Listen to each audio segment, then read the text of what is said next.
Imagine driving down a quiet stretch of road, surrounded by tall trees and the soft sound of the James River nearby. Colonial Parkway in Virginia is one of those places that feels timeless, winding through sites that shaped American history, from Jamestown to Yorktown. For most visitors, it's a scenic route, a place to reflect and relax. But between 1986 and 1989, this same peaceful road became something else entirely. A hunting ground. For young couples, 8 lives full of promise were cut short in brutal, mysterious ways. Their cars were left abandoned. Their families left searching for answers. And to this day, those answers remain incomplete. The Colonial Parkway Murders. A series of double homicides that shook Virginia to its core, baffled investigators for decades, and still haunt the families who lost so much. From the start, the case was chilling. Each couple seemed to vanish while out together. Their vehicles were discovered in strange circumstances, sometimes staged, sometimes parked where they should never have been. There was no clear sign of robbery, and little evidence of a struggle. Whoever did this seemed to know how to move silently, to control the scene, and then to disappear without a trace. For years, law enforcement had almost nothing concrete. Then, in 2024, a breakthrough came. New DNA testing linked a man named Alan Wade Wilmer Sr., who had already died in 2017, to at least 2 of the Parkway murders. Virginia State Police confirmed the match, offering the first real clarity in nearly 40 years. Yet the story doesn't end there. 2 other couples remain unaccounted for in terms of justice, leaving open the unsettling possibility that more than one killer was at work, or that Wilmer was not the only one involved. This is Cold Case Files, the Colonial Parkway Murders. Over the next few chapters, we'll retrace the story of these crimes, from the victims and their lives to the grim discoveries, the long investigation, and the painful questions that still remain. Every detail comes from official FBI files, Virginia State Police reports, and trusted sources like the Washington Post, the true crime podcast Mind Over Murder, and recent coverage in American Detective. When theories are mentioned, you'll hear them clearly identified as unverified, often based on witness statements or speculation within the community. So let me ask you, how does a road built to celebrate America's past become a place that hides some of its darkest secrets? And who is behind these killings that terrorized young couples simply looking for a quiet night together? To understand this mystery, we have to begin not with the investigation, but with the people at the heart of it, the victims. Their lives, their dreams, and the legacy they left behind. To understand the weight of this story, we need to step back into Virginia in the late 1980s. Colonial Parkway was more than just a road. It was and still is a symbol of history, a stretch that connects Jamestown, Williamsburg, and Yorktown, the cradle of America's beginnings. Families drove it on weekends, college students parked there to watch the sunset, and couples often found it to be a quiet escape from the noise of daily life. But underneath that beauty, Virginia in the mid-80s carried its own shadows. The state was dealing with rising crime in urban areas, tension around law enforcement, and an undercurrent of fear about safety. Against that backdrop, what happened along the Parkway hit even harder. Because the victims were not hardened criminals or people living risky lives. They were young, hopeful, and innocent. Let's start with the first tragedy. In October of 1986, Kathleen Thomas, who was 27 years old, and Rebecca Dowski, just 21, were found inside Kathleen's white Honda Civic. The car was parked at a pull-off spot along the Parkway. Both women had been strangled with rope. Whoever did this had also tried to set the car on fire, pouring gasoline inside, but the fire never caught. Kathleen and Rebecca were more than statistics. Kathleen was a former U.S. Naval Academy graduate, bright and ambitious. Rebecca was a student at the College of William and Mary, full of energy and promise. They were in a relationship at a time when being open about that was not easy. Their story reminds us that they were real people, not just names in a case file. A year later, September 1987 brought the second attack. David Knobling, 20 years old, and Robin Edwards, just 14, disappeared after what seemed like a casual evening out. Their bodies were found along the James River, both shot to death. David was known as a kind young man, responsible beyond his years. Robin was still a teenager, full of curiosity about life, the kind of girl who always had questions about the world around her. For Robin's family, the pain was especially sharp. She was still a child. Then came April of 1988. Keith Call, 20 years old, and Cassandra Haley, 18, went out together for what should have been a normal date night. Keith's car, a red Toyota Celica, was discovered abandoned on Colonial Parkway. The doors were unlocked, Keith's wallet and Cassandra's purse left behind. But the couple themselves were gone. To this day, their bodies have never been found. Families of both Keith and Cassandra waited for years, hoping that somehow they might reappear. But time has offered no answers, only silence. Finally, in September of 1989, Daniel Lauer, 21, and Anna Maria Phelps, 18, were heading to Virginia Beach. They never arrived. Their car was discovered near Interstate 64, close to the parkway. Their remains were found in a wooded area nearby. Both had been shot. Daniel was described as thoughtful, a bit quiet, the kind of young man who cared deeply about his family. Anna Maria was full of life, a teenager just beginning to step into adulthood. 4 couples, 8 lives, each full of potential. And every one of them ended in violence. What links these tragedies is not only the brutality, but also the eerie similarities. Cars left abandoned. Belongings untouched. No clear motive like robbery or jealousy. Many in the community began to wonder, was the killer someone with authority? Some witnesses reported seeing cars pulled over by what looked like police, which gave rise to a chilling theory, that the murderer might have posed as an officer, or even been one. To be clear, that has never been proven. But in the minds of terrified locals, it seemed possible. Imagine being part of this community at the time. You hear about another young couple gone, another car left by the side of the road. You lock your doors a little earlier. You look twice when a police light flashes behind you. Fear settles in, and trust in authority begins to fracture. These were not just crimes. They were violations of the sense of safety that Colonial Parkway once symbolized. For families, the grief was unbearable. For investigators, the mystery was deepening. So how did these crimes unfold? And what exactly did police find at each scene? To answer that, we need to walk through the timeline of events, one case at a time. We've met the victims and seen how their lives were stolen. Now let's walk carefully through the sequence of events, year by year, as investigators first experienced them. Because only by retracing the timeline can we understand why this case became such a haunting mystery. It begins in October 1986. The first discovery set the tone for everything that followed. Kathleen Thomas and Rebecca Dowski were found inside Kathleen's Honda Civic, parked along a pull-off area on the Colonial Parkway. Both women had been strangled with rope. In a disturbing detail, gasoline had been poured inside the vehicle, as if the killer intended to burn the evidence. But the fire never caught.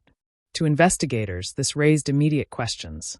Was it a rushed attempt to destroy fingerprints and fibers? Or was it staged, meant to send a message? Either way, the image of 2 young women, their lives extinguished in such a calculated way, left the community reeling. Then came September 1987. Another couple, another scene of violence. This time, the victims were David Knobling and Robin Edwards. David was 20, Robin only 14. Their bodies were discovered near the James River, both shot at close range. David's truck was found abandoned in a nearby parking lot, its doors ajar, the radio still playing. Nothing appeared to have been stolen. It was as if the killer wanted the vehicle found, wanted investigators to see how easily he could reach his victims. By now, people in Virginia were beginning to whisper. 2 young couples, gone within a year of each other. Could this really be coincidence? In April 1988, the case took an even more unsettling turn. Keith Call and Cassandra Haley set out for a date. They never returned. Keith's car, a red Toyota Celica, was found parked on Colonial Parkway, the doors unlocked, valuables untouched inside. But Keith and Cassandra themselves were nowhere to be found. To this day, their bodies have never been located. No crime scene, no remains, just a car left behind like a marker of something unfinished. Imagine being their families, standing at that abandoned car, staring at the belongings left in place, and realizing the 2 people you love have simply vanished. That absence is its own kind of violence. Finally, September 1989 brought yet another tragedy. Daniel Lauer and Anna Maria Phelps disappeared while traveling to Virginia Beach. Their car was discovered near Interstate 64, just off the parkway. Weeks later, their remains were found in a nearby wooded area. Both had been shot. Again, there was no robbery. Again, their vehicle had been left as if carefully placed. Across 4 years, the pattern was undeniable. 4 young couples, 8 lives, and every crime scene carried the same unsettling signature, Cars left behind, often unlocked, valuables untouched. It was as if the killer wanted police to focus on the vehicles, to see them as part of the puzzle. This raised terrifying possibilities. Could the murderer have posed as a police officer, flashing lights or issuing commands that convinced the victims to stop? Several locals believed so. Some even reported seeing suspicious traffic stops along the parkway. While never confirmed, the idea that someone might be impersonating an officer, or worse, that someone with real authority was abusing it, only deepened the fear. And yet, despite the similarities, there were also differences. 2 couples were strangled, 2 were shot. In one case, the bodies vanished altogether. Was this truly the work of a single killer, adapting his methods? Or were there multiple predators operating under the same shadow? In the late 1980s, forensic science was not what it is today. DNA testing was still in its infancy. Evidence at the scenes, fibers, fingerprints, biological material, was often degraded, mishandled, or simply not tested because the technology did not yet exist. What investigators were left with was a string of cars, a trail of bodies, and a community that no longer felt safe driving down a road that had once been a symbol of beauty and history. Think about the questions investigators faced at the time. Why were the cars always left behind? Why was nothing of value stolen? Why did the killer or killers target couples specifically? Was it rage, jealousy, or something more calculated? These were the mysteries that defined the Colonial Parkway murders in their earliest years. And as each new tragedy unfolded, the sense of dread grew stronger. But the biggest question remained. With multiple agencies involved, the FBI, the Virginia State Police, and local sheriffs, would investigators ever find a suspect who fit the pattern? To explore that, we need to look closely at the investigation itself, the suspects who rose to the surface, and the breakthroughs that finally came decades later. By the late 1980s, the Colonial Parkway murders had grown into one of Virginia's most disturbing mysteries. 4 couples, 8 lives. 4 separate crime scenes. And investigators still had no clear suspect. The FBI stepped in early, working alongside the Virginia State Police and several local sheriff's offices. At first, this seemed like the right move, bringing in federal resources, widening the net. But coordination between agencies wasn't always smooth. Evidence was sometimes collected inconsistently. Scenes were compromised, simply because park visitors stumbled across them before police did. And remember, this was before DNA technology became the powerful tool it is today. In the mid-80s, investigators didn't have the ability to run a single hair or a drop of blood through a database and get a name. So what they were left with were fragments. Rope fibers in a car, shell casings near a riverbank, tire tracks on damp soil. Nothing that could tie the murders together with certainty. The possibility that all 4 cases were connected was clear to families and to the community, but law enforcement hesitated to say it outright. That hesitation slowed the investigation. And by the time they began to seriously consider a single killer, precious time had already been lost. Over the years, several names surfaced as possible suspects. Some were men with violent pasts. Others were people who had lived near the parkway or who had been seen acting suspiciously. One of the most chilling theories came from witness accounts suggesting that the killer might have posed as a police officer, or may actually have been one. Drivers reported being pulled over by vehicles that didn't look like standard patrol cars, or by men who seemed to know the routines of law enforcement, but wore no proper uniform. To be clear, this was never proven. It remains a theory, based on community testimony, but it was enough to make people wary of pulling over even for real police. For decades, though, none of these suspects led to an arrest. Families waited year after year for some kind of breakthrough. And then finally, in 2024, that breakthrough came. Advances in DNA testing allowed Virginia State Police to re-examine old evidence from the second case, the murders of David Knobling and Robin Edwards in 1987. Forensic scientists were able to extract and match DNA to a man named Alan Wade Wilmer Sr. Wilmer had died in 2017, so he could never face trial. But his name was finally tied to the case. Later that same year, additional testing linked him to another Parkway-related murder scene. Who was Wilmer? He was a lifelong resident of Virginia, known to police for various offenses, but never seriously considered in connection with the Parkway murders until technology caught up. According to official statements from Virginia State Police, his DNA provides the most concrete lead investigators have ever had. But here's the troubling part. Wilmer's confirmed involvement only accounts for 2 of the cases. The other couples, Kathleen Thomas and Rebecca Dowski in 1986, Keith Call and Cassandra Haley in 1988, and Daniel Lauer with Anna Maria Phelps in 1989, remain unsolved. Which raises a painful question. Was Wilmer responsible for all of the murders, and investigators just haven't recovered enough evidence to prove it? Or was there more than one killer stalking young couples along the parkway during those years? That question still divides experts and families today. Some believe the differences in method, strangulation in one case, shootings in another, disappearance in a third, suggest multiple killers. Others think a single offender may have changed tactics over time, either to confuse investigators or simply because his approach evolved. As of early 2025, podcasts like Mind Over Murder have been covering the new developments closely, keeping families and the public updated. In March 2025, the hosts highlighted that Wilmer's DNA provides closure for at least 2 families, but the other cases still hang in limbo. The April 2025 episode of American Detective also revisited the Parkway murders, focusing on how investigators are using modern tools like genetic genealogy to chase down the unanswered cases. Still, no definitive answers have come for the remaining victims. For the families of Keith and Cassandra, who vanished without a trace, the hope is that even after decades, DNA might one day surface to tell them what really happened. And this is where the Colonial Parkway murders stand today. Partially solved, partially shrouded in mystery. A suspect identified, but no single narrative that explains all 4 tragedies. So let me ask you this. Do you believe it was the work of one man, Alan Wade Wilmer Sr.? Or do you think more than one predator was operating in Virginia during those years?